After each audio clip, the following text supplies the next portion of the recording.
달개 마을의 도깨비 개게 일화 눈보라 속의 개. 옛날 옛적 바닷바람이 몹시 차기로 이름난 달개 마을에 형제 둘이 살고 있었다. 형의 이름은 장칠성이요, 아우의 이름은 장무성이었다. 두 사람은 한 핏줄을 나누고도 어찌 그리 마음자리가 달랐는지 마을 사람들은 그 형제를 두고 늘 혀를 찼다. 같은 배에서 나왔어도 저렇게 다를 수가 있나. 형 칠성은 욕심이 많고 셈이 빨랐다. 쌀 한 되를 남에게 구워줘도 닷새 뒤에는 한 되 반으로 받아내야 속이 풀리는 사람이었다. 말끝마다 손해를 따졌고 이웃의 형편보다 자기 곳간 자물쇠를 더 아꼈다. 반면 아우 무성은 성미가 순하고 마음이 물러서 자기 식구고 입에 들어갈 죽 한 사발이 모자라도 남이 굶는 꼴은 그냥 못 보는 사람이었다. 그래서 무성의 집은 늘 가난했고 칠성의 집은 늘 넉넉했다. 부모가 살아계실 적에도 사람들은 속으로 걱정했다. 저 집 어르신들 돌아가시면 저 형이 재산을 고스란히 움켜쥐겠구나. 아니나 다를까 세월이 흘러 부모가 차례로 눈을 감자 형 칠성은 제일 먼저 장부책부터 꺼냈다. 논 몇 마지기, 밭 몇 두락, 기와집 대청에 쌓인 곡식동 몇 개까지 죄다 헤아려 놓고는 아우에게 퉁명스럽게 말했다. 내가 장사를 알긴 하냐, 농사를 제대로 짓길 하냐. 집안 재산을 나누었다가 다 말아먹으면 조상님 보기에 민망하다. 내가 맡아 지키는 게 맞다.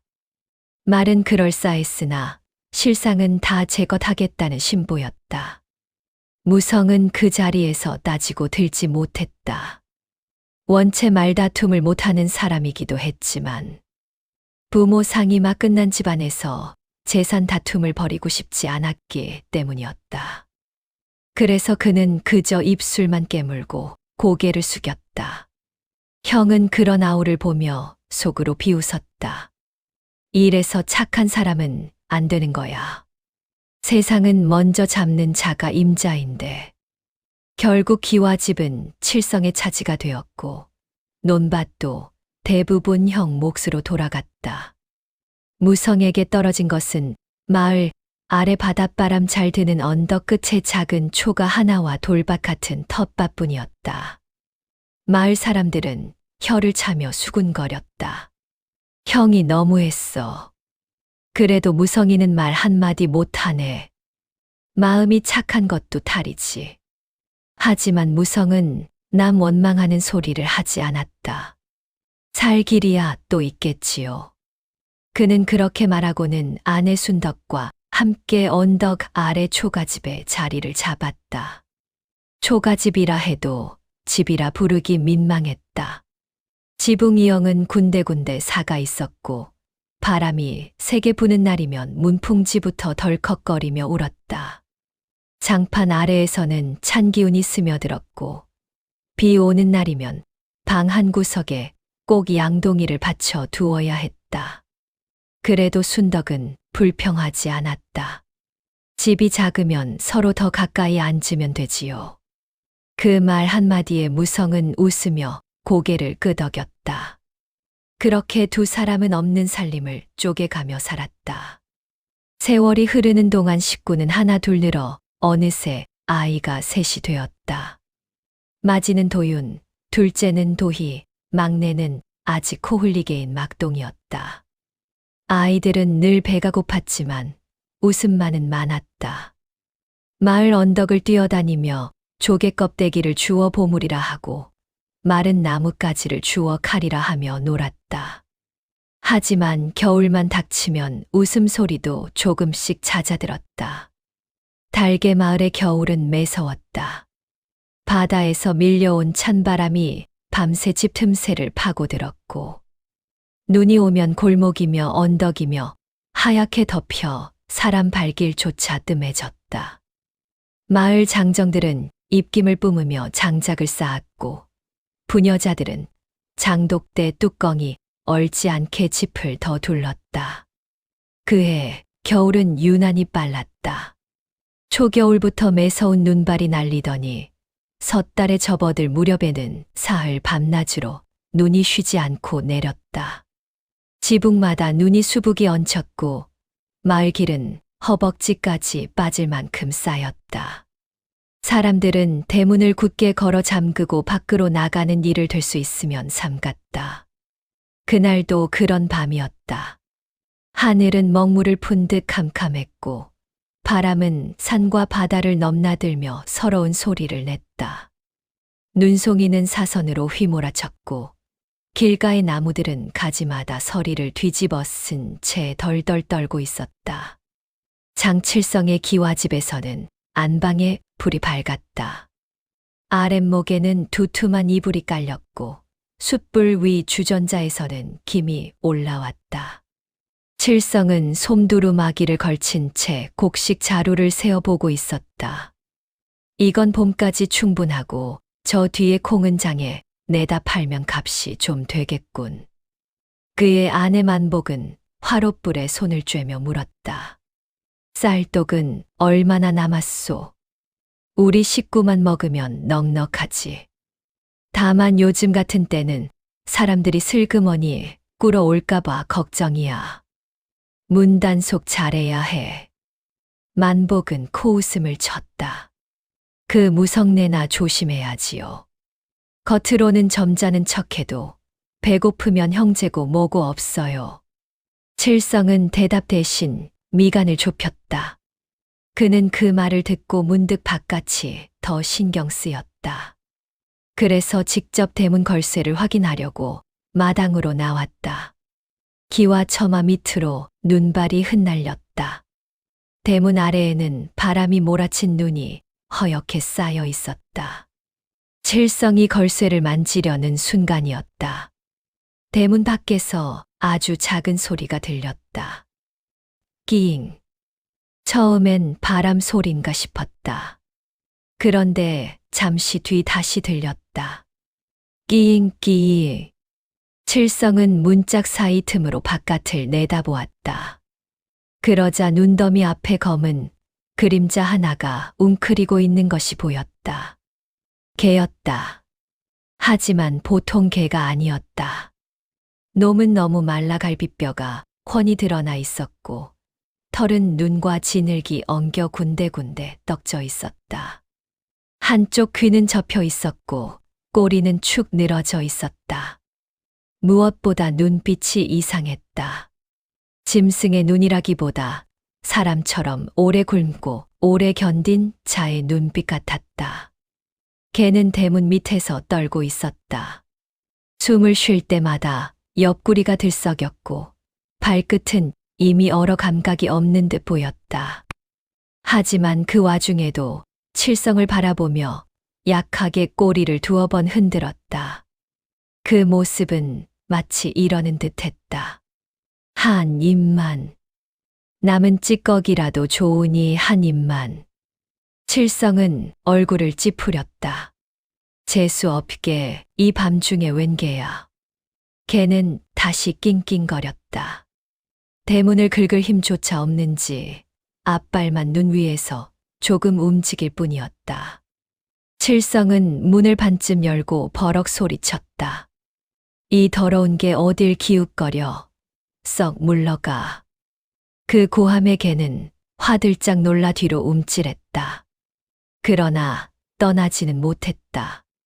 배가 고픈지 갈 곳이 없는지 아니면 정말 마지막 힘을 짜내어 이 집을 찾아온 것인지. 놈은 다시 고개를 숙이고 작게 울기만 했다. 그때 만복이 문간까지 나와 물었다. 왜 그러? 개새끼 한 마리가 와서 앞을 막고 있소. 만복은 문틈으로 개를 보고는 얼굴을 확 구겼다. 어머나, 저 꼴 좀 봐. 저런 게 집 앞에 와 있으면 애기 들어요. 얼른 쫓아내요. 칠성은 발끝으로 눈을 차며 개 쪽으로 몰아세웠다. 안 가, 썩 안 가.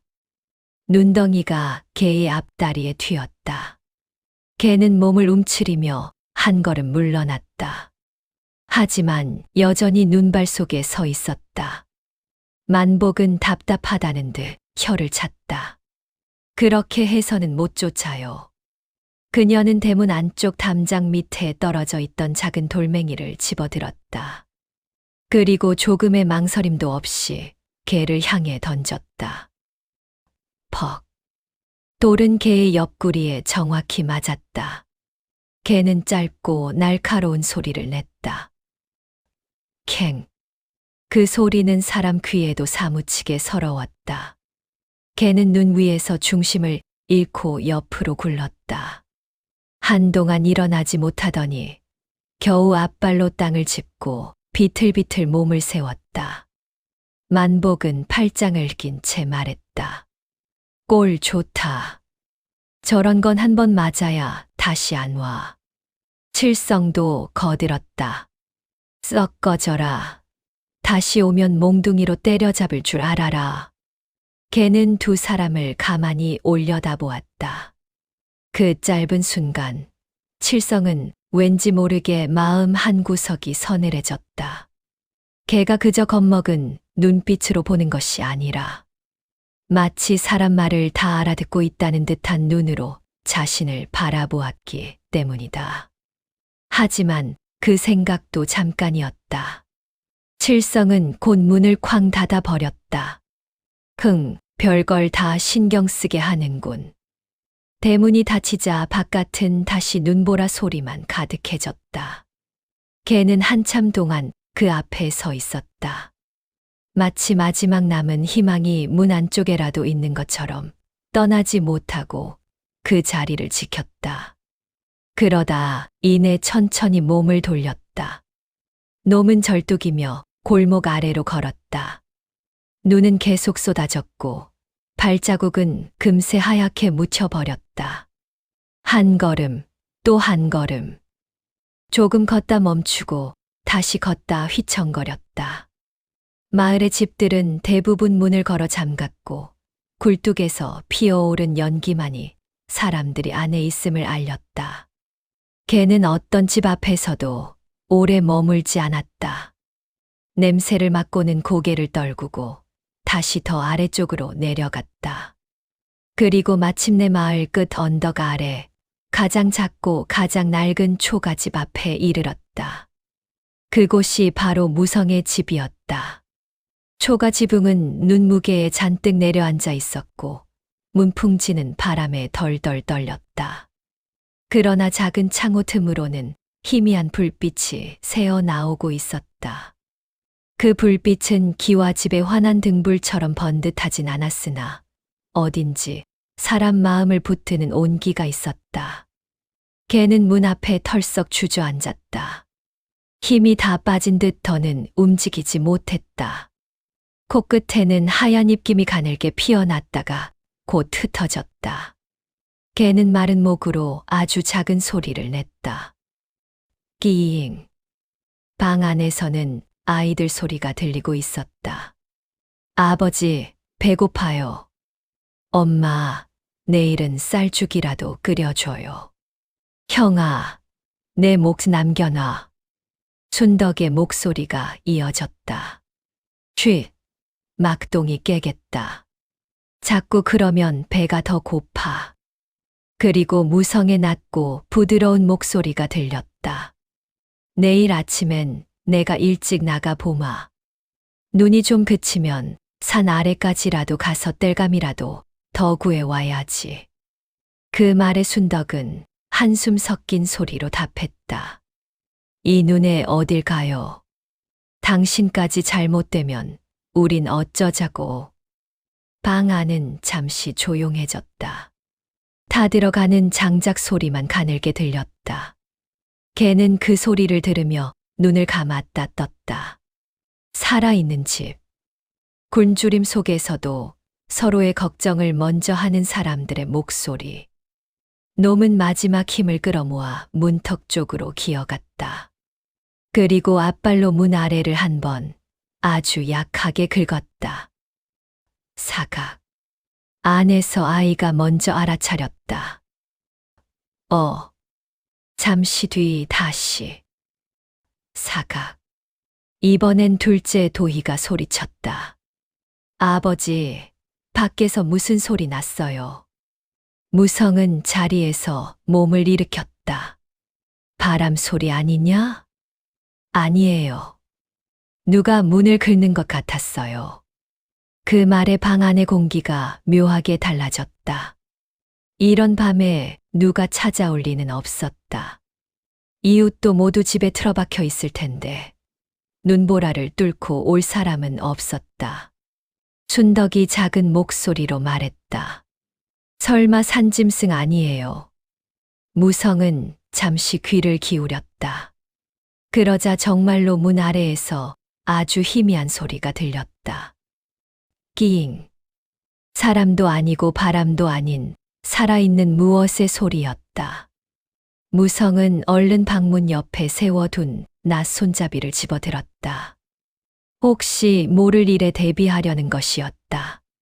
그러나 그의 얼굴에는 두려움보다 걱정이 먼저 떠올랐다. 짐승이면 더 큰일이지. 이런 추위에 밖에 있으면 죽는다. 순덕이 말렸다. 조심해요. 무성은 고개를 끄덕이고 문으로 다가갔다. 아이들도 숨을 죽인 채 아랫목에 옹기종기 모여 앉았다. 문고리를 잡은 무성의 손등에는 찬 기운이 스며들었다. 바깥에서는 여전히 눈보라가 몰아쳤다. 그는 천천히 문을 열었다. 찬바람이 훅 들이치며 방 안의 온기를 순식간에 흔들었다. 그리고 문턱 아래 눈에 반쯤 묻힌 채 떨고 있는 게 한 마리가 보였다. 놈은 너무 지쳐 짖지도 못하고 그저 고개만 겨우 들어 무성을 올려다보았다. 그 눈빛을 본 순간 무성은 낫손잡이를 내려놓았다. 이런. 그 한마디에는 놀람도 안쓰러움도 걱정도 함께 섞여 있었다. 방 안에서 아이들이 고개를 내밀었다. 개예요? 아버지, 개가 왔어요? 죽은 건 아니죠. 무성은 얼른 몸을 굽혀 개를 안아들었다. 개는 거의 깃털처럼 가벼웠다. 뼈만 앙상하게 남은 몸이 그의 팔 안에서 바르르 떨렸다. 한쪽 옆구리에는 돌에 맞은 듯 퍼렇게 멍든 자국도 보였다. 무성의 눈빛이 굳어졌다. 이놈이 어디서 이런 꼴이 됐느냐? 순덕도 가까이 와서 보고는 얼굴을 찌푸렸다. 세상에 누가 이렇게 해놓았대요. 무성은 대답하지 않았다. 하지만 마음속으로는 짐작이 갔다. 이 마을에서 이런 눈 오는 밤에 굶주린 짐승을 돌멩이로 내칠 사람은 그리 많지 않았다. 그는 개를 방 안 아궁이 가까운 자리에 조심스레 눕혔다. 아이들은 무서워하기는커녕 어느새 주위를 빙 둘러 앉아 개를 내려다보고 있었다. 막내 막동이 손가락으로 개 꼬리를 가리키며 물었다. 아버지, 얘 죽어요? 그 말에 무성은 잠시 말이 없었다. 개는 숨을 쉬고는 있었지만 금방이라도 기운이 끊어질 듯 위태로워 보였다. 무성은 아이를 향해 조용히 말했다. 아니다. 아직 안 죽는다. 살아보려고 여기까지 왔으니 우리도 살게 해봐야지. 그 말에 순덕이 남편을 바라보았다. 그 눈빛에는 걱정도 있었고 이미 체념한 이해도 있었다. 집 안에 먹을 것이라곤 아이들 아침거리로 남겨둔 찬밥 한 덩이와 엷은 된장국뿐이었다. 그런데도 무성이 무슨 말을 할지 그녀는 이미 알고 있었다. 그리고 무성은 예상대로 입을 열었다. 순덕이 물 좀 데워 오. 그리고 남은 밥이 있지? 순덕은 한숨을 삼켰다. 있긴 한데 그건 내일 애들 먹일. 무성은 개를 내려다보며 조용히 말했다. 안다. 나도 안다. 그래도 이놈 오늘 밤 못 넘기면 우리 식구들 밥 먹는 입도 편치 못할 게다. 방 안은 잠시 조용해졌다. 바깥에서는 눈이 계속 내리고 있었다. 작은 초가집은 가난했고 방 안에는 먹을 것이 없었고 아이들 배에서는 금방이라도 꼬르륵 소리가 날 것 같았다. 그런데도 무성은 얼어붙은 개의 몸을 손으로 감싸 쥐고 있었다. 그 모습을 바라보던 순덕은 결국 고개를 끄덕였다. 알겠어요. 물 데울게요. 도윤이 말했다. 아버지, 제 밥 주세요. 도희도 얼른 거들었다. 저도 괜찮아요. 조금만 먹어도 돼요. 막동은 상황도 다 모르면서 형과 누나를 따라 말했다. 나도 괜찮아. 그 말에 무성은 아이들을 돌아보았다. 가난한 집 아이들이었지만 그 얼굴만큼은 어쩐지 빛나고 있었다. 무성은 입가에 쓸쓸한 웃음을 띄었다. 그래, 우리 집 식구들이 다 보살님들이구나. 그러나 그 순간 누구도 몰랐다. 지금 방 한 구석에서 떨고 있는 이 마른 개가 그저 떠돌다 쓰러진 짐승이 아니라는 것을, 이 개가 이 집의 운명을 바꾸러 온 존재라는 것을, 그리고 더 몰랐다. 이 밤이 지나면 달개 마을에서 가장 가난하던 집의 마당에 사람의 손으로는 설명할 수 없는 일이 시작되리라는 것을. 이화 마지막 밥 한 그릇. 무성의 집 안에는 따뜻한 기운이 조금씩 퍼지고 있었다. 아궁이에 장작 2토막을 더 넣자 불이 살아나며 방 안 공기가 부드럽게 풀렸다. 바깥에서는 여전히 눈보라가 휘몰아치고 있었지만 방 안만큼은 조용하고 포근했다. 순덕은 작은 솥에 물을 올려 끓였다. 물이 조금만 따뜻해지면 상처부터 씻겨야겠어요. 무성은 고개를 끄덕였다. 그는 개를 살펴보았다. 놈은 거의 움직이지 못하고 있었지만 눈은 떠 있었다. 검은 눈동자가 방 안을 천천히 둘러보았다. 마치 처음 보는 세상을 살피는 것처럼. 도윤이 조심스럽게 물었다. 아버지, 얘 이름 있어요? 무성은 웃었다. 떠돌이 개가 이름이 어디 있겠냐. 도희가 손을 들었다. 그럼 우리가 지어줘요. 막동이 얼른 말했다. 눈개. 아이들이 동시에 웃었다. 눈개가 뭐야? 도윤이 고개를 저었다. 눈이 많이 와서 온 거니까 눈돌이 어때? 무성은 잠시 생각하다가 고개를 끄덕였다. 그래. 오늘부터 내 이름은 눈돌이다. 걔는 그 말을 알아듣기라도 한 듯 천천히 꼬리를 한번 움직였다. 아주 약하게. 그 모습을 본 아이들이 환하게 웃었다. 봐요. 알아들었어요. 순덕이 물을 들고 와 무릎을 꿇었다. 자, 가만히 있어라. 그녀는 헝겊을 물에 적셔 개의 옆구리를 조심스레 닦았다. 돌에 맞은 자리였다. 멍이 퍼렇게 번져 있었고 털 사이로 피가 말라붙어 있었다. 누가 이런 짓을 했을까? 순덕이 중얼거리자 무성은 아무 말도 하지 않았다. 하지만 마음속에서는 이미 짐작이 가고 있었다. 이 마을에서 이런 눈보라 속에 굶주린 개를 돌로 쫓아낼 사람. 그는 형 장칠성을 떠올렸다. 그러나 그 생각을 입 밖으로 꺼내지 않았다.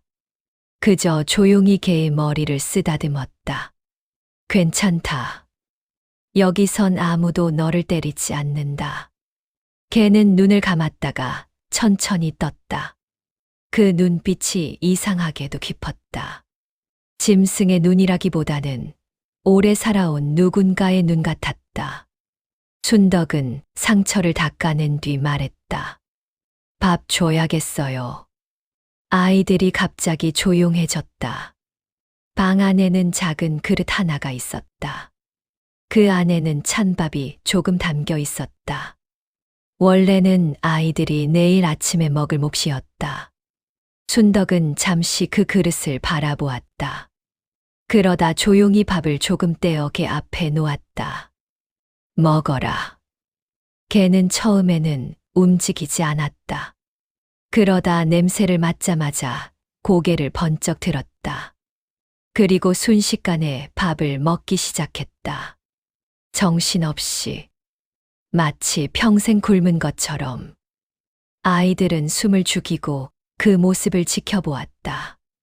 막동이 속삭였다. 아버지, 얘 진짜 배고팠나 봐요. 무성은 고개를 끄덕였다. 그래, 많이 배고팠겠지. 개는 밥을 다 먹고도 그릇을 한참 핥았다. 그리고 나서야 고개를 들었다. 눈이 조금 달라져 있었다. 아까보다 생기가 돌아왔다. 그리고 그 순간 개가 무성을 똑바로 바라보았다. 잠깐이었지만 아주 묘한 눈빛이었다. 무성은 이상한 느낌이 들었다. 마치 사람이 감사 인사를 하는 것 같은 눈빛이었다. 그러나 그는 곧 고개를 흔들었다. 내가 괜한 생각을 하는군.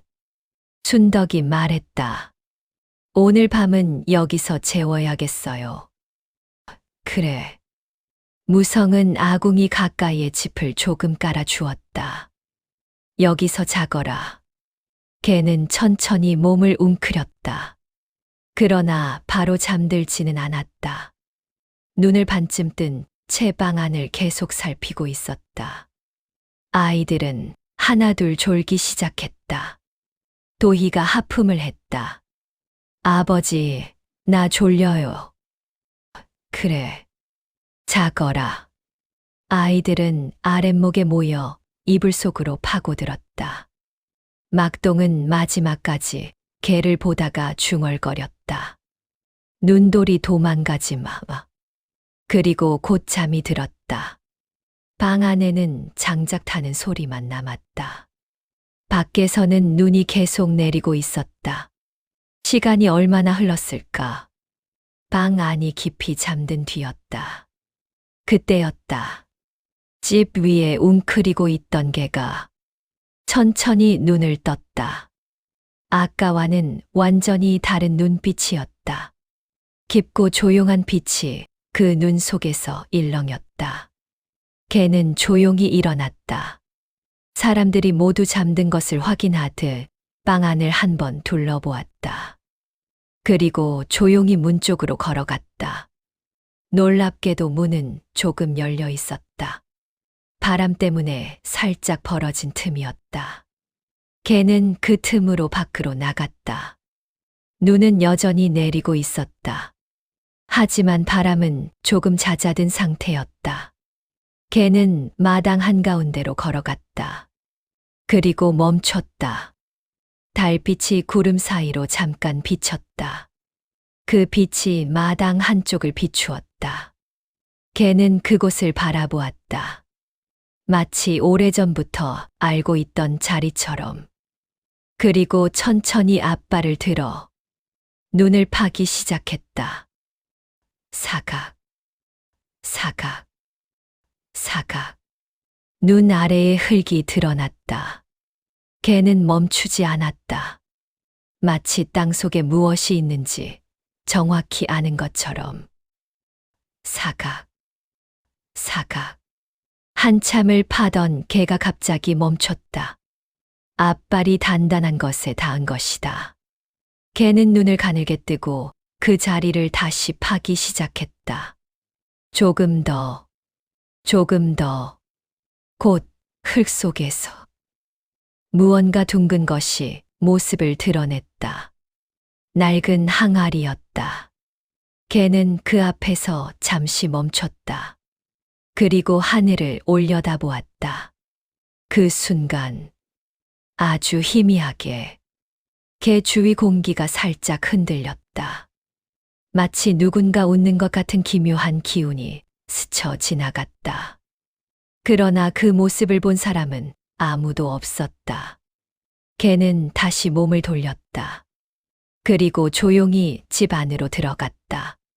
집 위에 다시 몸을 웅크렸다. 눈을 감기 전에 마지막으로 마당 쪽을 바라보았다. 그곳에는 방금 파낸 작은 구덩이가 눈 속에 가려져 있었다. 그리고 그 밑에는 오래전부터 누군가 기다리고 있던 무언가가 잠들어 있었다. 사마 마당에서 나온 항아리. 밤새 눈이 더 내렸다. 달개 마을은 아침이 되자 온통 하얀 세상이 되어 있었다. 지붕 위에도 담장 위에도 나무 가지에도 눈이 두툼하게 쌓였다. 무성의 초가집도 예외는 아니었다. 지붕 이형 위에 얹힌 눈이 무거워 처마가 조금 내려앉아 있었다. 방 안에서는 막동이 먼저 눈을 떴다. 아버지. 그는 잠에서 덜 깬 목소리로 중얼거렸다. 배고파. 그 말에 옆에서 자던 도희도 몸을 뒤척였다. 나도. 아이들이 하나둘 눈을 뜨자 방 안은 금세 작은 소리들로 가득해졌다. 무성은 벌써 일어나 있었다. 아궁이 앞에 쭈그리고 앉아 남은 장작을 살피고 있었다. 오늘은 눈이 좀 그쳤네. 순덕이 창문 틈으로 밖을 보며 말했다. 그래도 길은 다 막혔을 거예요. 무성은 고개를 끄덕였다. 그래도 조금 있다 나가봐야지. 그때 도윤이 갑자기 소리쳤다. 아이들의 시선이 한 곳으로 향했다. 집 위에 있어야 할 눈도리가 보이지 않았다. 막동이 벌떡 일어났다. 눈돌이 어디 갔어? 도희도 주변을 둘러보았다. 방 안에 없어요. 순덕이 문 쪽을 보더니 말했다. 문이 조금 열려 있네. 아이들이 동시에 외쳤다. 도망갔다. 막동은 울먹이기 시작했다. 눈돌이 죽었어? 무성은 웃으며 말했다. 그럴 리 없다. 걔가 살 기운이 생겼으니 밖으로 나갔겠지. 그러면서도 마음 한켠이 조금 걸렸다. 어젯밤 그 상태로는 밖에서 버티기 어려웠을 것이다. 그는 문을 열고 마당으로 나갔다. 찬 공기가 얼굴을 스쳤다. 눈이 무릎 가까이 쌓여 있었다. 그때였다. 도윤이 갑자기 마당을 가리켰다. 아버지, 저기. 마당 한쪽 눈이 이상하게 파여 있었다. 마치 누군가 밤새 그 자리를 파헤친 것처럼. 무성은 눈을 헤치며 다가갔다. 정말이었다. 눈 아래 흙이 드러나 있었고 그 가운데 작은 구덩이가 있었다. 무성은 고개를 갸웃했다. 이게 뭐지? 그는 손으로 눈을 더 치워보았다. 그러자 흙 속에서 둥근 것이 살짝 보였다. 도희가 눈을 크게 떴다. 뭐가 있어요? 아이들이 몰려왔다. 무성은 조심스럽게 흙을 더 파냈다. 조금 더, 조금 더. 그러자 곧 낡은 항아리 하나가 모습을 드러냈다. 항아리는 오래된 것이 분명했다.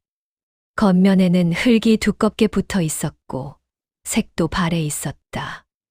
막동이 흥분해서 말했다. 보물이야. 도윤이 고개를 저었다. 보물은 무슨? 순덕도 마당으로 나와 항아리를 보았다. 이런 게 왜 우리 마당에 있지? 무성도 이상했다. 이 집에 이사 온 지 벌써 몇 해가 지났는데 이런 항아리를 본 적은 없었다. 게다가 어젯밤까지만 해도 마당은 멀쩡했다. 그는 항아리를 조심스럽게 꺼냈다. 항아리는 생각보다 무거웠다. 아이들이 숨을 죽였다. 아버지, 열어봐요. 무성은 잠시 망설였다. 혹시 누가 묻어둔 물건이면 곤란할 수도 있었다. 하지만 이 마당은 분명 자기 집 땅이었다. 그는 천천히 항아리 뚜껑을 열었다. 아이들이 동시에 안을 들여다보았다. 그러나 안에는 아무것도 없었다. 텅 비어 있었다.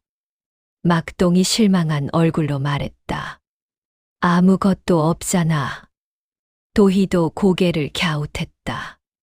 그럼 왜 묻혀 있었지? 순덕이 말했다.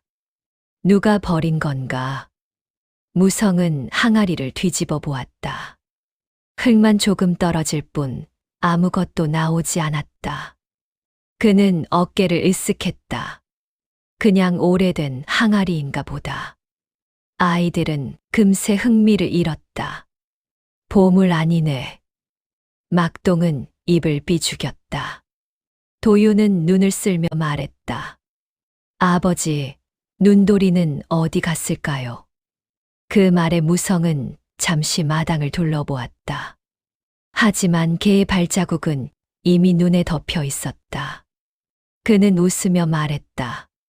어딘가 따뜻한 데로 갔겠지. 그러고는 항아리를 들었다. 이거라도 집 안에 들여놓자. 물 담았으면 되겠다. 순덕이 고개를 끄덕였다. 그래요. 항아리가 하나 더 있으면 좋죠.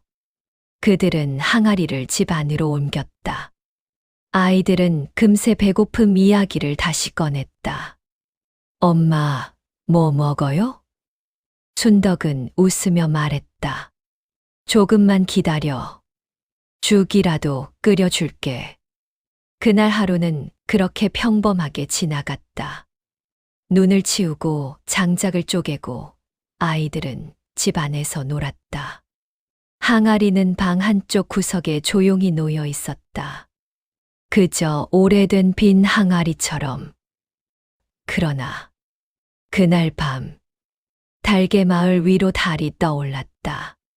구름 사이로 희미하게 빛이 내려왔다. 그리고 그 빛이 무성의 집 안에 놓인 항아리 속으로 천천히 스며들었다. 잠시 뒤 항아리 안에서 아주 작은 소리가 들렸다. 사르르. 마치 마른 곡식이 움직이는 소리 같았다. 그러나 그 소리를 들은 사람은 아무도 없었다.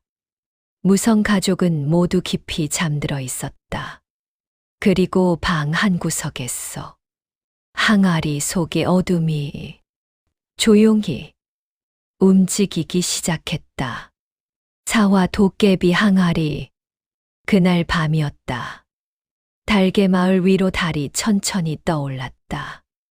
눈보라가 지나간 뒤라 하늘은 맑았고 차가운 달빛이 온 마을을 비추고 있었다. 무성의 초가집 안은 조용했다. 아이들은 아랫목에서 이불을 덮고 서로 기대 잠들어 있었고 순덕도 긴 하루에 지친 듯 깊이 잠들어 있었다.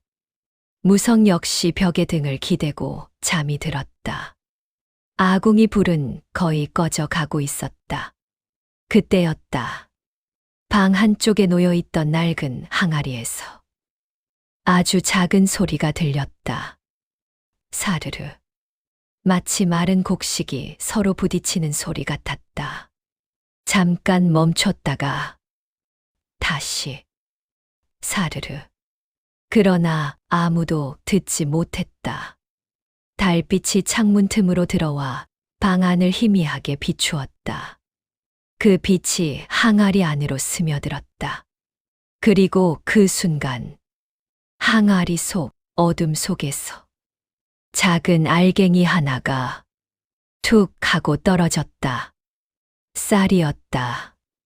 그 뒤로 툭, 툭, 툭. 쌀이 하나 둘 떨어지기 시작했다. 마치 어디선가 보이지 않는 손이 항아리 안으로 쌀을 부어 넣는 것처럼 사르르르. 곧 항아리 속에는 쌀이 바닥을 덮기 시작했다. 그리고 조금씩, 조금씩 차오르기 시작했다. 밤이 깊어질수록 항아리 속 쌀은 계속 늘어났다. 그러나 방 안의 사람들은 아무것도 모른 채 잠들어 있었다. 아침이 되었다. 막동이 제일 먼저 눈을 떴다. 엄마. 그는 눈을 비비며 말했다. 배고파. 그 말에 도희도 몸을 뒤척였다. 나도. 아이들이 하나둘 깨어나자 방 안이 다시 시끌벅적해졌다. 순덕도 일어나 아궁이에 불을 지폈다. 오늘은 쌀죽이라도 끓여야겠다. 무성은 미안한 표정으로 말했다. 쌀이 많이 남지 않았지. 순덕은 작은 쌀 단지를 바라보며 말했다. 조금 있긴 해요. 오늘까지만 될 것 같아요. 그때 도윤이 방 한쪽을 보다가 말했다. 왜? 저거. 아이들의 시선이 동시에 향했다. 방 구석에 놓인 어제 주워온 항아리였다. 그런데 어제와 모습이 달랐다. 항아리 입구까지 하얀 쌀이 가득 차 있었다. 도윤이 눈을 크게 떴다. 아버지. 막동이 벌떡 일어났다. 쌀이다. 도희도 놀라 외쳤다. 쌀이 가득해요. 무성은 순간 말을 잃었다. 그는 항아리로 다가갔다. 정말이었다. 항아리 안에는 하얀 쌀이 가득 들어 있었다. 무성은 믿기지 않는 듯 손을 넣어 보았다. 손끝에 쌀이 느껴졌다. 차갑고 단단한 쌀알이었다. 순덕도 놀란 얼굴로 말했다. 이게 어떻게? 무성은 잠시 말을 못했다. 분명 어제 열어봤을 때 항아리는 텅 비어 있었다. 그런데 하룻밤 사이에 쌀이 가득 차 있다니. 막동은 벌써 쌀을 한 움큼 집어들었다. 진짜 쌀이에요. 도윤이 물었다. 아버지, 이거 어디서 난 거예요? 무성은 천천히 고개를 저었다. 나도 모르겠다. 순덕이 조심스럽게 말했다. 혹시 누가 넣어둔 거 아닐까요? 하지만 문은 밤새 닫혀 있었다. 그리고 이 눈 속에서 누가 몰래 와서 쌀을 채워 넣는다. 도저히 말이 되지 않았다. 잠시 침묵이 흘렀다. 그때 막동이 말했다. 아버지, 왜 그러냐? 막동이 항아리를 가리켰다. 아직도 쌀 있어요. 무성이 다시 들여다보았다. 아까 손으로 퍼냈는데도 항아리는 여전히 가득 차 있었다. 무성은 조심스럽게 쌀을 한 그릇 퍼냈다. 그리고 다시 항아리를 보았다. 잠시 뒤 쌀이 조금씩 다시 차오르고 있었다. 순덕이 숨을 삼켰다. 세상에. 도윤이 속삭였다. 아버지. 무성이 조용히 말했다. 이건 보통 일이 아니다. 막동은 환하게 웃었다. 우리 이제 부자다. 그 말에 무성과 순덕은 서로 얼굴을 바라보았다. 기쁨과 놀라움이 동시에 스쳤다. 그리고 무성은 조용히 중얼거렸다. 어젯밤 그 순간 집 밖 어딘가에서 개가 짖는 소리가 들렸다. 짧고 낮은 소리였다. 무성은 문 쪽을 바라보았다. 그러나 밖에는 아무도 없었다. 눈 위에는 발자국도 없었다. 하지만 그날부터 무성의 집에서는 절대 쌀이 떨어지지 않았다. 그리고 그 신기한 소문은 천천히 달개 마을 전체로 퍼지기 시작했다. 오화, 형의 의심. 무성의 집에 이상한 일이 생긴 것은 그날 이후로도 계속되었다. 아침이 되면 항아리는 늘 쌀로 가득 차 있었다. 무성이 한 그릇을 퍼내면 잠시 뒤 다시 차올랐다. 두 그릇을 퍼내도 또 차올랐다. 마치 항아리 속에 보이지 않는 쌀창고라도 있는 것처럼. 처음 며칠 동안 무성과 순덕은 그 사실을 누구에게도 말하지 않았다. 괜히 소문이 나면 시끄러워질까 걱정이 되었기 때문이다. 그러나 작은 마을에서는 비밀이 오래 가지 못하는 법이었다. 어느 날 아침이었다. 이웃집 할머니가 무성의 집을 찾아왔다. 무성아, 혹시 쌀 조금만 빌려줄 수 있겠니? 할머니는 몹시 미안한 얼굴이었다. 눈 때문에 장에 못 나가서 집에 먹을 게 떨어졌어. 무성은 잠시도 망설이지 않았다. 얼마든지 드릴게요. 그는 항아리에서 쌀을 한 바가지 퍼주었다. 할머니는 놀란 얼굴이었다. 이렇게 많이? 괜찮아요. 더 드릴까요? 할머니는 눈을 크게 떴다. 아니야, 아니야. 이걸로도 충분해. 그날 오후, 또 다른 이웃이 찾아왔다. 무성 형님 쌀 조금만. 무성은 또 퍼주었다. 다음 날에는 새 집이 찾아왔다. 그리고 그 다음 날에는 5집이 찾아왔다. 마을 사람들은 놀라기 시작했다. 무성네 집의 쌀이 끊이질 않는데 아무리 퍼도 줄지 않는다더라. 무슨 일이 생긴 게 분명해. 사람들은 수군거렸다. 그러나 무성은 여전히 똑같이 말했다. 그냥 우연히 생긴 항아리입니다. 하지만 사람들은 믿지 않았다. 그게 우연일 리가 있나. 이 소문은 결국 마을에서 가장 큰 집까지 흘러갔다. 바로 형 장칠성의 집이었다. 그날 저녁이었다. 장칠성은 마루에 앉아 장부를 보고 있었다. 그때 이웃 장사가 들어왔다. 칠성 형님, 왜 왔소? 이상한 얘기 들으셨소? 칠성은 고개도 들지 않았다. 무슨 얘기? 장사는 목소리를 낮췄다. 무성네 집 말이오. 그 이름을 듣자 칠성의 눈썹이 살짝 움직였다. 그놈이 왜? 쌀이 끊이질 않는다더군요. 칠성은 코웃음을 쳤다. 말도 안 되는 소리. 그러나 장사는 고개를 저었다. 아니요. 진짜라니까요. 뭘 보고 그런 소리를 하오. 마을 사람들이 다 거기서 쌀을 얻어간다오. 칠성의 눈이 조금 좁아졌다. 얼마나 준다는 거요? 원하면 퍼준답니다. 칠성은 장부를 덮었다.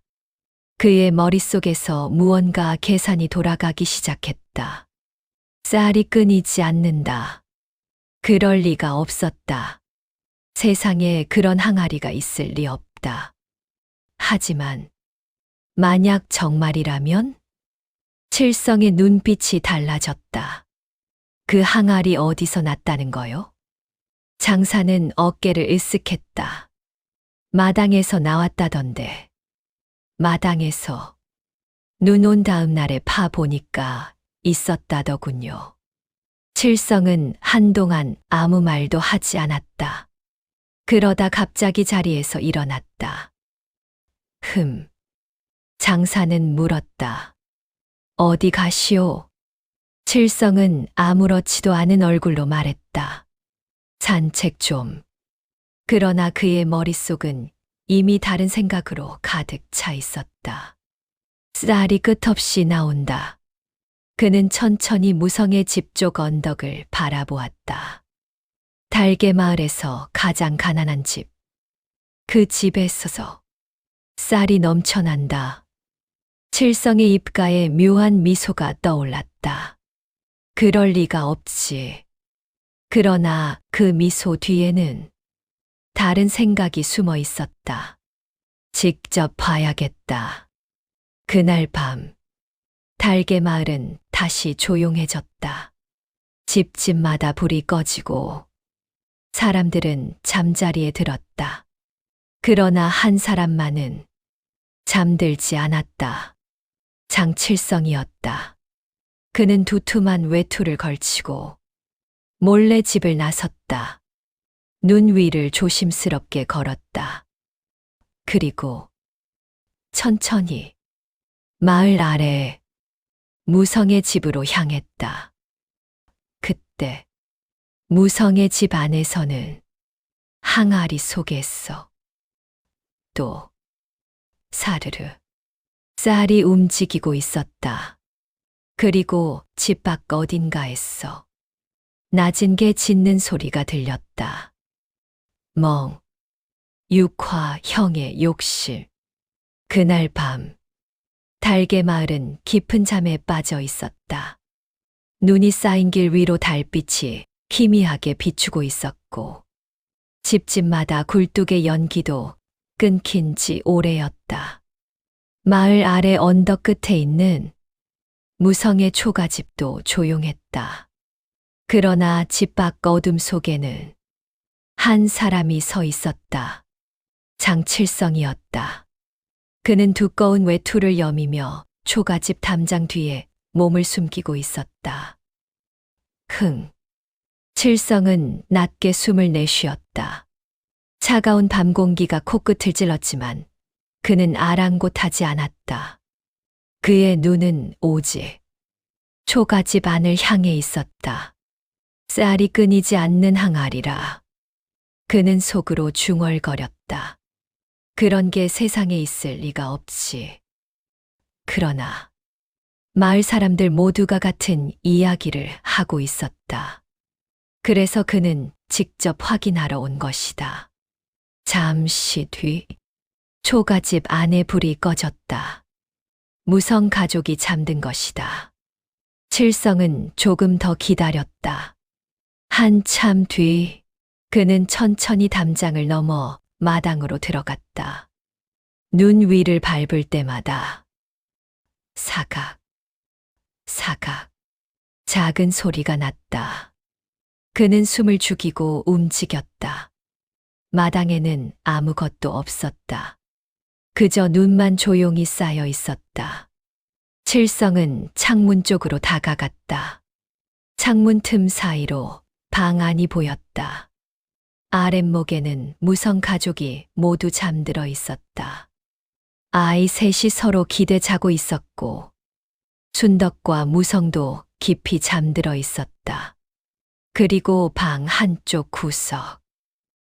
그곳에 항아리 하나가 놓여 있었다. 저건가. 칠성의 눈이 번쩍 빛났다. 그는 숨을 죽인 채 그 항아리를 노려보았다. 저게 쌀을 만들어낸다고? 그는 속으로 비웃었다. 허튼 소리. 그러나 그 순간이었다. 항아리 속에서 작은 소리가 들렸다. 사르르. 칠성의 눈이 커졌다.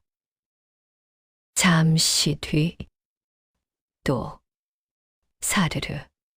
마치 곡식이 움직이는 소리였다. 칠성은 창문에 얼굴을 더 가까이 붙였다. 그리고 그는 믿을 수 없는 장면을 보았다. 항아리 속에서 쌀이 조금씩 차오르고 있었다. 처음에는 몇 달, 그리고 또 몇 달. 그러다 조금씩, 조금씩 쌀이 늘어나고 있었다. 마치 보이지 않는 손이 어딘가에서 쌀을 부어 넣는 것처럼. 칠성은 숨도 쉬지 못했다. 이게 뭐지? 그는 눈을 비볐다. 그러나 장면은 변하지 않았다. 쌀은 계속 늘어나고 있었다. 조금 전까지만 해도 반쯤 비어있던 항아리가 서서히 가득 차고 있었다. 칠성의 심장이 빠르게 뛰기 시작했다. 진짜다. 그는 속으로 중얼거렸다. 진짜다. 그의 눈에 욕심이 번쩍였다. 저 항아리, 저건 내 것이어야 한다. 그 순간 어딘가에서 개 짖는 소리가 들렸다. 멍. 칠성은 깜짝 놀라 뒤를 돌아보았다. 마당에는 아무도 없었다. 눈 위에도 아무 발자국이 없었다. 그러나 그는 이상하게 등골이 서늘해졌다. 마치 누군가가 자신을 보고 있는 것 같았다. 칠성은 고개를 흔들었다. 헛소리. 그는 다시 창문을 보았다. 항아리는 여전히 쌀로 가득 차 있었다. 그 순간 칠성의 머릿속에는 한 가지 생각만 떠올랐다. 저걸 가져와야 한다. 그는 천천히 몸을 돌렸다. 그리고 조용히 마당을 빠져나갔다. 눈 위에 발자국이 길게 남았다. 그는 언덕을 올라가며 중얼거렸다. 무성 그놈. 그의 입가에 비틀린 미소가 떠올랐다. 가난한 놈이 그런 걸 가질 자격이 있나. 저건 내가 가져야지. 그날 밤 장칠성의 마음 속에서는 욕심이 눈덩이처럼 점점 커지고 있었다. 그리고 그는 아직 몰랐다. 그 항아리가 그저 복을 주는 물건이 아니라는 것을. 그 항아리에는 도깨비의 장난이 숨어 있다는 것을. 그리고 그 장난이 욕심 많은 사람에게는 어떤 일을 가져오는지. 7화 항아리를 노리는 형. 다음 날 아침이었다. 달개 마을에는 밤새 맑은 햇살이 내려앉아 있었다. 눈은 여전히 두껍게 쌓여 있었지만 하늘은 맑았고 공기는 유난히 차가웠다. 무성의 집 마당에서는 아이들이 눈을 뭉쳐 놀고 있었다. 막동아, 이거 받아. 도윤이 눈덩이를 던지자 막동이 깔깔 웃으며 도망쳤다. 도희는 작은 눈사람을 만들고 있었다. 이건 눈돌이야. 아이들은 어제 떠난 개를 아직도 이야기하고 있었다. 그때였다. 언덕 위에서 누군가 내려오는 모습이 보였다. 순덕이 눈을 가늘게 뜨고 말했다. 어머. 왜요? 당신 형님 같아요. 무성이 고개를 들었다. 정말이었다. 장칠성이 천천히 언덕을 내려오고 있었다. 그는 두툼한 외투를 입고 있었고 얼굴에는 어딘가 어색한 웃음이 떠 있었다. 무성은 조금 놀랐다. 형이 이 집에 오는 일은 거의 없었기 때문이다. 형님. 칠성은 일부러 밝은 목소리로 말했다. 오랜만이다, 무성아. 무성은 얼른 마당으로 나왔다. 무슨 일로 오셨습니까? 칠성은 주변을 둘러보았다. 작은 초가집, 낡은 담장, 그리고 마당에서 노는 아이들. 그의 눈에는 여전히 초라해 보이는 풍경이었다. 그러나 그의 시선은 곧 방 안으로 향했다. 저기 어딘가에 있겠지. 그 항아리를 떠올리자 가슴이 묘하게 두근거렸다. 칠성은 웃으며 말했다. 그냥 동생 얼굴이나 보려고 왔다. 무성은 조금 어색하게 웃었다. 추운데 안으로 들어오시죠. 순덕도 인사를 했다. 형님, 들어오세요. 칠성은 기다렸다는 듯 고개를 끄덕였다. 그래, 잠깐 들렀다 가마. 그는 방 안으로 들어갔다. 그리고 자연스럽게 방을 둘러보았다. 아랫목, 작은 장롱, 그리고 방 한쪽 구석. 거기 있었다. 항아리. 칠성의 눈이 순간 번쩍였다. 그러나 그는 아무렇지 않은 척했다. 요즘 어떻게 지내느냐? 무성은 웃으며 말했다. 그럭저럭 지냅니다. 칠성은 일부러 한숨을 쉬었다. 눈 때문에 다들 힘들지. 그러면서 슬쩍 항아리를 향해 걸어갔다. 그런데 그는 아무렇지 않은 듯 물었다. 마을에서 이상한 얘기가 돌더라. 무성은 잠시 멈췄다. 어떤 얘기입니까? 칠성은 항아리를 바라보며 말했다. 내 집에 쌀이 끊이지 않는다던데. 순덕과 무성은 서로를 바라보았다. 무성은 잠시 망설이다 말했다. 그게 사실입니다. 칠성은 놀란 척 눈을 크게 떴다. 정말이냐? 예. 무성은 항아리를 가리켰다. 저 항아리입니다. 칠성은 일부러 천천히 다가갔다. 그리고 안을 들여다보았다. 쌀이 가득했다. 그는 속으로 숨을 삼켰다. 진짜다. 하지만 겉으로는 태연한 척했다. 허허, 세상에 이런 일이 다 있구나. 무성은 머리를 긁적였다. 저도 아직 잘 모르겠습니다. 칠성은 물었다. 어디서 난 거냐? 마당에서 나왔습니다. 마당에서. 눈 온 다음 날 파보니까 있더군요. 칠성은 고개를 끄덕였다. 그러나 그의 머릿속은 이미 계산으로 가득 차 있었다. 마당에서 나왔다. 그럼 우리 집 마당에서도 나올 수 있겠군. 그의 눈빛이 조금씩 달라지고 있었다. 그때 밖에서 개 짖는 소리가 들렸다. 모두가 잠시 멈췄다. 도윤이 문 밖을 보았다. 눈돌이다. 아이들이 밖으로 뛰어나갔다. 눈돌이 왔어. 무성과 순덕도 놀라 밖으로 나갔다. 칠성은 방 안에 혼자 남았다.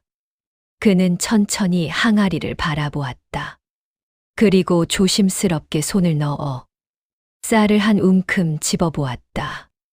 쌀이 손가락 사이로 흘러내렸다. 그의 입가에 욕심 어린 미소가 떠올랐다. 이건. 그는 낮게 중얼거렸다. 내 것이어야 한다.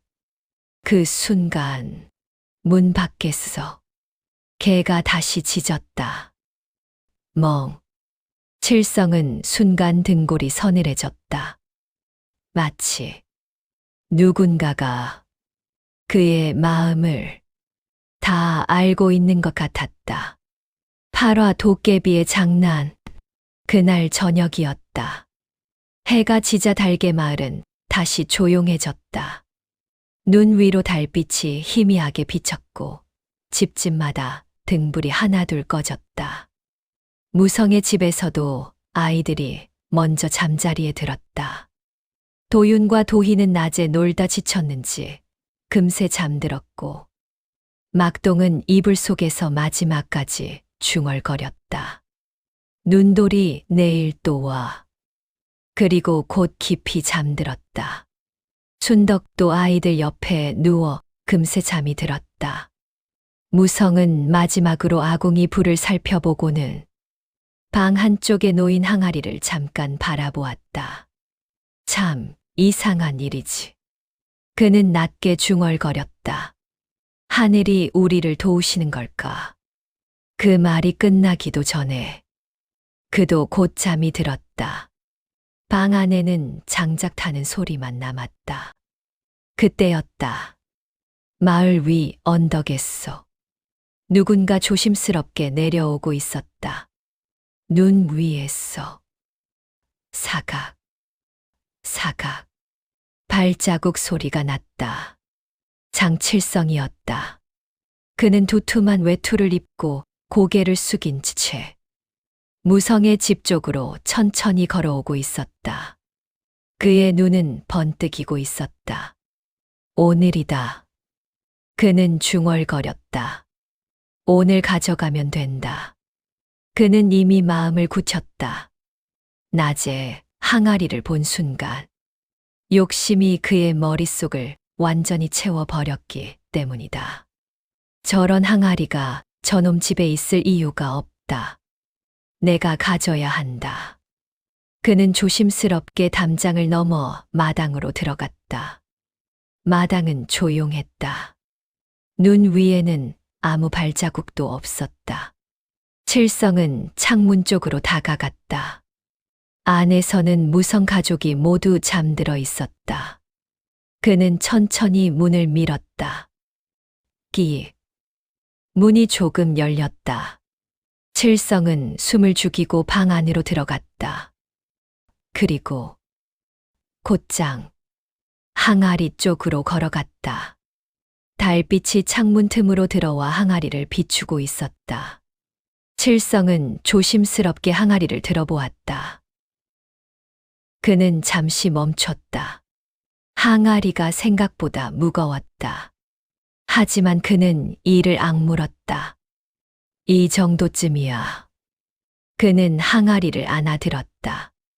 그리고 문 쪽으로 걸어갔다. 그 순간이었다. 항아리가 갑자기 더 무거워졌다. 칠성은 멈췄다. 뭐야? 그는 다시 힘을 줬다. 그러나 항아리는 점점 더 무거워지고 있었다. 마치 안에 돌이라도 가득 들어있는 것처럼. 이상하군. 칠성은 식은땀이 났다. 그때였다. 항아리 안에서 작은 소리가 들렸다. 사르르. 칠성의 얼굴이 굳었다. 잠시 뒤. 또 사르르. 그는 천천히 항아리 안을 들여다보았다. 그리고 그 순간 그의 얼굴이 하얗게 질렸다. 항아리 속에서 쌀이 아니라 작은 손 하나가 튀어나왔다. 어이쿠. 칠성은 뒤로 넘어질 뻔했다. 그 손은 작고 검었다. 그리고 곧 또 하나의 손이 올라왔다. 그 다음에는 작은 머리 하나가 쑥 올라왔다. 허허허. 이상한 웃음소리가 들렸다. 항아리 속에서 도깨비 하나가 튀어나왔다. 그리고 또 하나, 또 하나, 또 하나. 순식간에 방 안에는 작은 도깨비들이 우르르 쏟아져 나왔다. 허허허. 사람이다.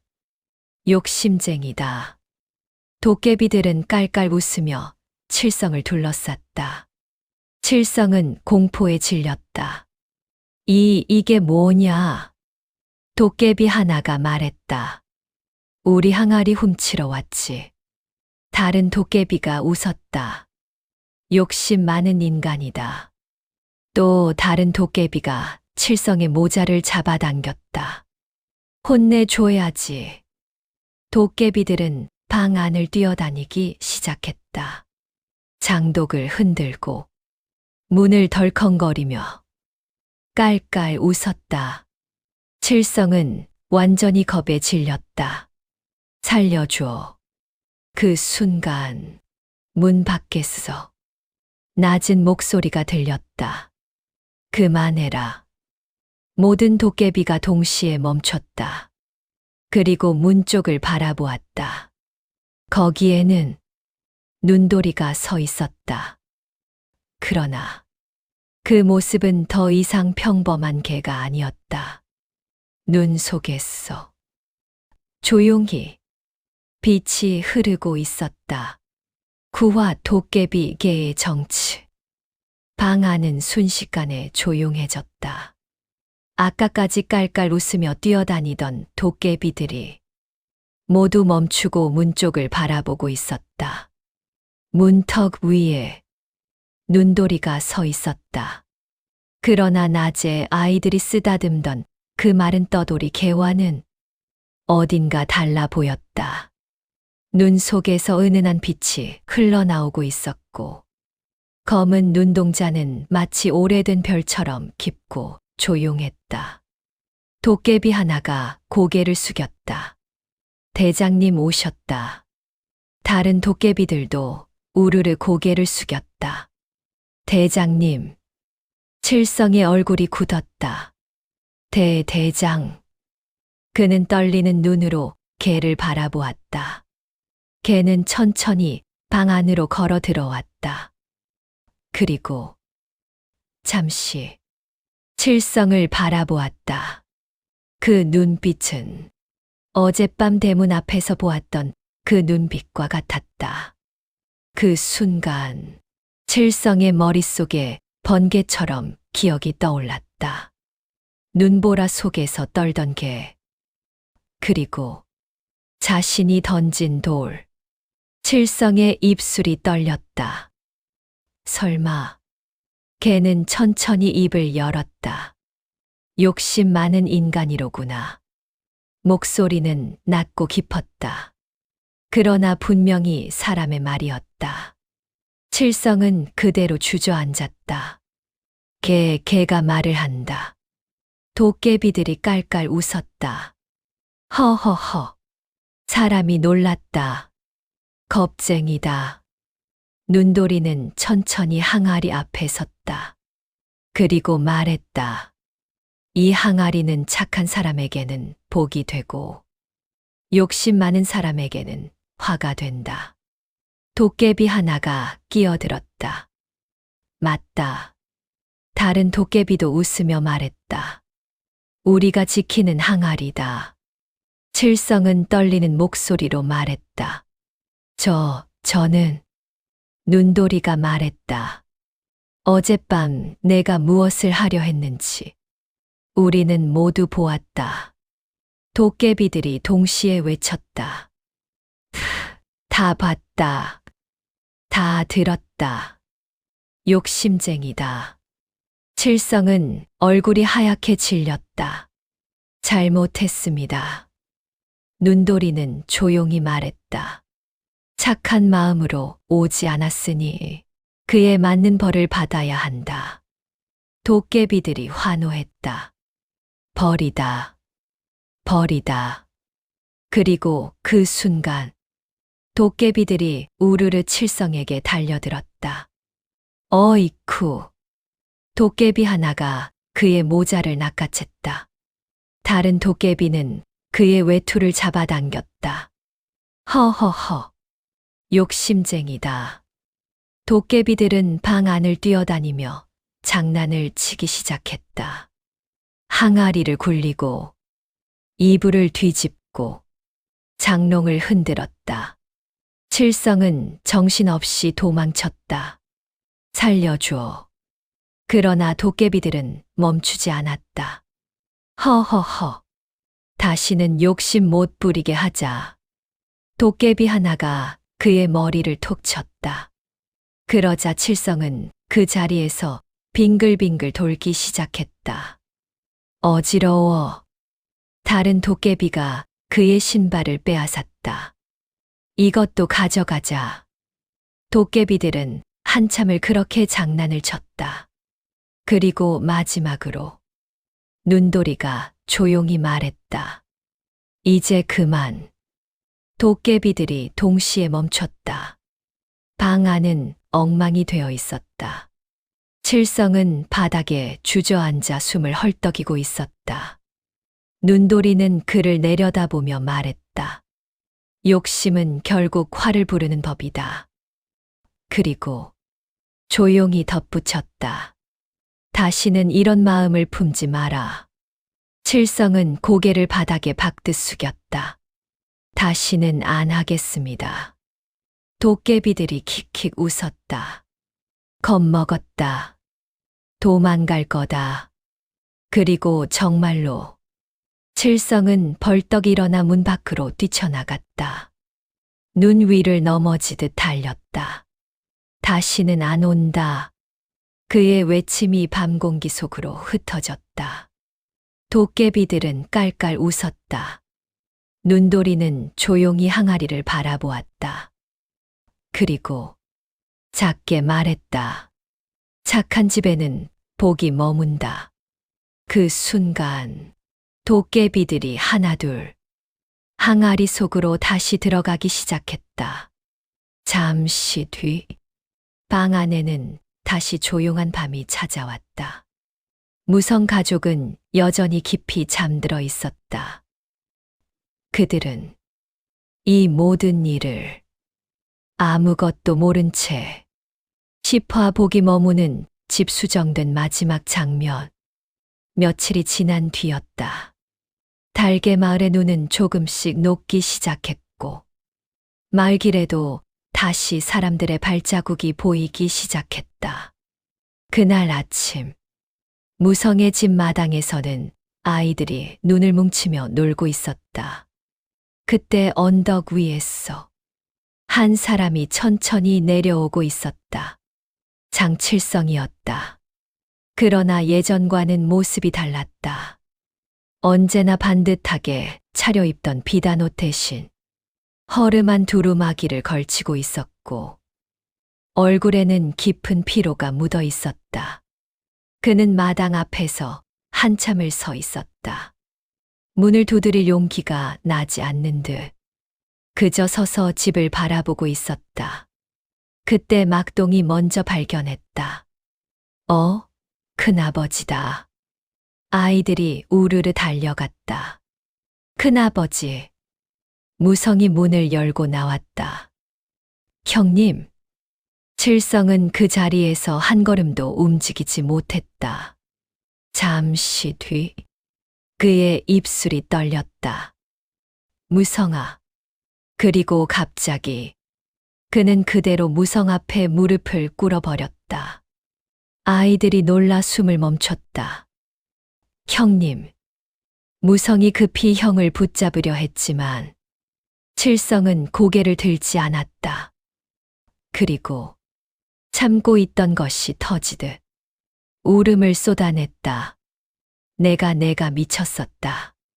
그의 어깨가 크게 흔들렸다. 재산 때문에, 욕심 때문에 내가 동생을 쫓아내고 내 목까지 다 빼앗고 그런데도 부끄러운 줄도 몰랐다. 칠성의 목소리는 완전히 무너져 있었다. 그는 바닥을 붙잡은 채 말했다. 도깨비들이 나를 혼내준 그날 밤에야 내가 얼마나 못된 인간인지 알았다. 아이들은 처음 보는 모습에 조용히 서 있었다. 마을 사람들도 어느새 몇 명 모여들어 그 장면을 지켜보고 있었다. 칠성은 계속 말했다. 무성아. 그는 겨우 고개를 들었다. 눈은 이미 붉게 부어 있었다. 나를 용서해 줄 수 있겠느냐? 그 말이 끝나자 마당에는 깊은 침묵이 내려앉았다. 무성은 한동안 아무 말도 하지 않았다. 그리고 천천히 형 앞에 앉았다. 칠성은 여전히 고개를 숙이고 있었다. 무성은 조용히 형의 어깨를 잡았다. 형님. 칠성은 떨리는 눈으로 동생을 바라보았다. 무성은 웃고 있었다. 아주 조용하고 따뜻한 웃음이었다. 형님은 제 형님입니다. 칠성의 눈에서 눈물이 다시 흘러내렸다. 무성은 말했다. 형제끼리 원망을 오래 품으면 부모님이 슬퍼하십니다. 그리고 천천히 형을 일으켜 세웠다. 이제 그만 잊읍시다. 칠성의 입술이 떨렸다. 무성아. 무성은 다시 말했다. 우리 다시 형제답게 지냅시다. 그 순간, 칠성은 더 이상 말을 하지 못했다. 그저 동생의 손을 꽉 붙잡고 고개를 숙인 채 눈물을 흘렸다. 마을 사람들은 그 모습을 조용히 바라보았다. 그리고 누군가가 중얼거렸다. 그래, 저게 진짜 형제지. 그날 밤, 무성의 집 마당에는 조용한 달빛이 내려앉아 있었다. 무성이 혼자 밖에 나와 서 있을 때였다. 마당 끝에서 익숙한 소리가 들렸다. 멍. 무성은 돌아보았다. 거기에는 눈돌이가 서 있었다. 달빛 속에 서서 그 눈이 조용히 빛나고 있었다. 걔는 잠시 무성을 바라보았다. 그리고 말했다. 착한 사람의 집에는 복이 머무는 법이다. 무성은 고개를 숙였다. 덕분입니다. 걔는 잠시 하늘을 바라보았다. 그리고 조용히 달빛 속으로 사라졌다. 그 뒤로도 무성의 집 항아리에는 늘 쌀이 가득했고, 달개 마을 사람들은 오래도록 이렇게 이야기했다. 욕심은 화를 부르고, 나눔은 복을 부른다고. 그리고 진심으로 뉘우치는 마음은 사람의 마음까지 다시 따뜻하게 만든다고. 오늘의 이야기 보따리는 여기까지였습니다. 들어주셔서 감사합니다. 편안한 밤 되십시오.